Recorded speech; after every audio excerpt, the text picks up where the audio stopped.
Paisip. Yan na. Na. Basta yung pinto, inabot ko lang. Wala eh. Dahil pa to, may pinagbibilan tayo dun.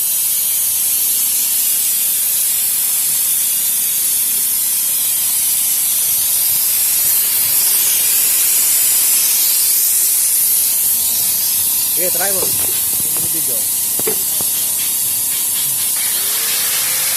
Kesa ng forklift yan?